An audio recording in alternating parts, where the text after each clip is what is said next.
Hello everyone.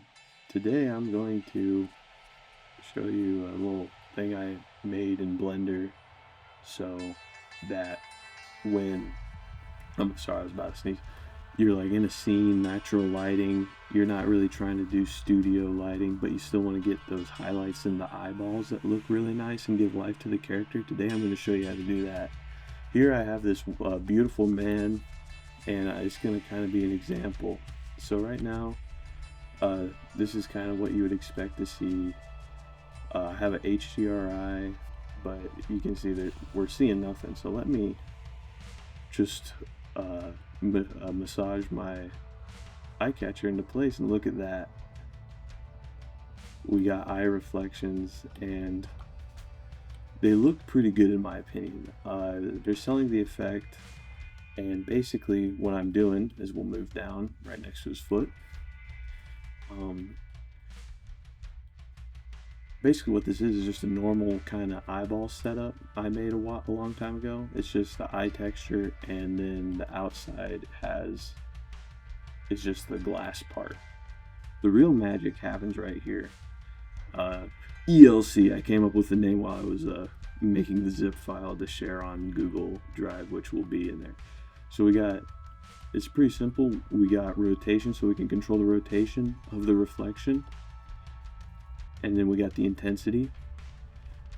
So if we hop in, we see basically all it is the mix shader and the highlight texture itself. Think of it like a cube map from old video games, like maybe Half-Life or something. It's just a 2x1 high dynamic range image that I made myself, that basically is put into a diffuse shader. We don't want to use emission because for example, if it gets really dark,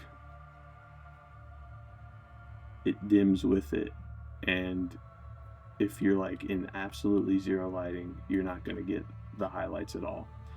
Whereas if we were doing it with an emission shader, it would always be there and it would stick out like a sore thumb. So this kind of like lets you have your cake and eat it too. So the mapping setup's kind of important. So we got the rotation hooked up, and we talked about that earlier. But on the texture coordinate, we want to use reflection. If you want the highlights to stay in the same place on the eyeball, it kind of looks weird. It kind of looks like it's glued on there, and the diffused effect kind of like comes through a little bit more, I feel like. So we want to use reflection. But another important thing, I have it set to 0.1, but this basically mixes between the HDR and the glass shader, and 0.1 for me has worked really well. It does darken the eyes slightly, but since we're getting the eye reflections anyway, it's working out. Let's hop in to the HDRI maker, and that didn't work. So it's a basic scene. We got an equi-rectangular camera right here. It's just set up. I like literally Alt-R it to reset its rotation and just bring it up 90 degrees to be horizontal with the horizon. And all I'm doing is I'm just putting a bunch of point lights around it, and in the objects tab, just have camera clicked, and then when you're in rendered view, and basically what this camera is doing, it's literally, I just went from perspective to panoramic type, and then to click the equi-rectangular. They added a bunch of stuff since I've last messed with this, so you might get, okay, never mind. Equi-rectangular works in this situation. The magic happens in the format of the image. So in the resolution, you want to use a 2:1 ratio. I find works the best, and so I did 512 by 256.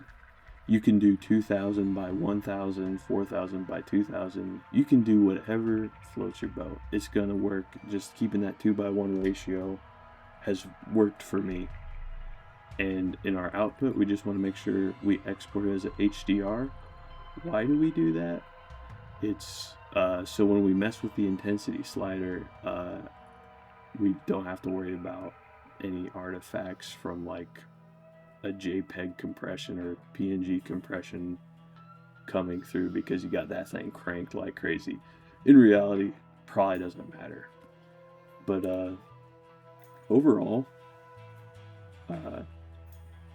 this is a pretty handy thing, and I'm sure I've shown examples. If not, here's the time. I'm going to show a bunch of examples, and yeah, it's a pretty cool thing. I like it a lot, and all the files are available. I'm going to have a link to it in the description so you can download them. But if not, let me kind of show you my setup. This is just the basic island setup, and inside this is going to be, sorry, I'm trying to make it so you guys can see it really good. You know, I could probably just put it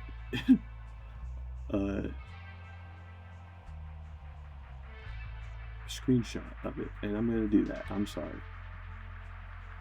but yeah, that is it for this video. If you enjoyed it, thank you for watching.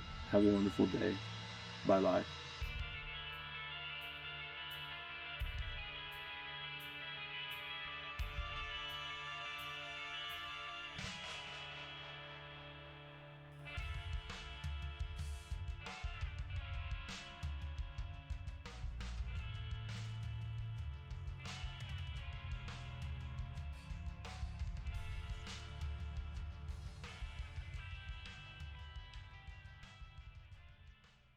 Hey, what's up everyone? Today I'm going to talk about, do steroids make your balls shrink? Well, the answer is yes, they do. But let me throw this at you. Is that really a bad fucking thing? I don't know. Let's break this shit down.